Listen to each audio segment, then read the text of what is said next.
നീ എന്തോടെ പറയുന്നേ? ആ ഞാനിങ്ങനെ ഇറങ്ങി വന്നു, അത്ര തന്നെ. എനിക്കിനി വീട്ടിൽ പിടിച്ചേക്കാൻ പറ്റുന്ന ഒരു സാഹചര്യമല്ല. അതുകൊണ്ട് ഞാൻ ഇങ്ങനെ ഇറങ്ങി വന്നു. നിന്നോട് ഞാൻ പറഞ്ഞില്ല ജോലി കിട്ടിക്കഴിഞ്ഞ് 6 മാസം കഴിഞ്ഞ് വീട്ടിൽ വന്ന് ആലോചിക്കുന്നു. പിന്നെ എന്തിനാ നീ ഇപ്പൊ ഇറങ്ങി വന്നേ? എനിക്ക് അതുവരെ പിടിച്ചേക്കാൻ പറ്റത്തില്ലെന്ന്. നിങ്ങൾക്ക് എന്റെ സാഹചര്യം മനസ്സിലാവാഞ്ഞിട്ടാ. നിന്റെ എന്ത് സാഹചര്യം?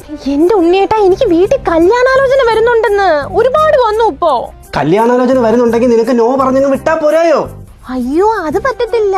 നിങ്ങളെ പോലെ അലന്നവരല്ല, നല്ല ചിമിട്ട് പിള്ളേരാ വരുന്നത്. എനിക്ക് അവരെല്ലാം അങ്ങ് ഇഷ്ടപ്പെടുവാ. അതാ എന്റെ സാഹചര്യം. ഇന്നലെ ഒരുത്തൻ കാനഡയിൽ നിന്ന് വന്നു. അയ്യോ, എന്തൊരു രസമാ കാണാന്. ചെറുക്കന് നല്ല ശമ്പളവും. എനിക്ക് ഇഷ്ടപ്പെടും. എന്റെ കൺട്രോള് പോകും ഉണ്ണിയേട്ടാ.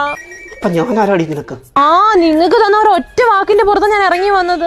ഒന്നാമതേ എനിക്ക് നല്ല താല്പര്യം അവരെല്ലാരെയും അങ്ങ് കെട്ടാൻ വേണ്ടിട്ട്. അപ്പൊ വീട്ടുകാരോട് നിർബന്ധിച്ച് ചിലപ്പോ ഞാനങ്ങ് വഴങ്ങിപ്പോവും ഉണ്ണിയേട്ടാ. അതുകൊണ്ട് എന്നെ വേഗം വന്ന് കൊണ്ടുപോകും. ഞാൻ വീട്ടിൽ നിന്ന് ചാടി. നീ എന്തൊക്കെയാണ് പറയുന്നേ?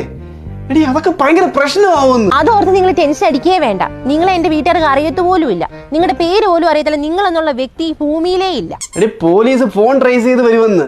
അതും നിങ്ങൾ പേടിക്കണ്ട. ഞാൻ ബസ് വരുമ്പോൾ ഒരു ചേട്ടനെ പരിചയപ്പെട്ടു. ആ ചേട്ടന്റെ ഫോണിൽ നിന്ന് ഞാനിപ്പോ വിളിക്കുന്നത്. എന്റെ ഫോൺ ആ ചേട്ടനെ കൊടുത്തുവിട്ടു. ആ ചേട്ടൻ ഇപ്പൊ തമിഴ്നാട്ടിൽ അങ്ങോട്ട് പോയി കാണും.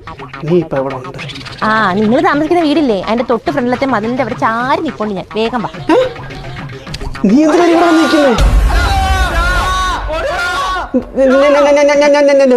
ഞാൻ നിന്നെ വിളിക്കാം.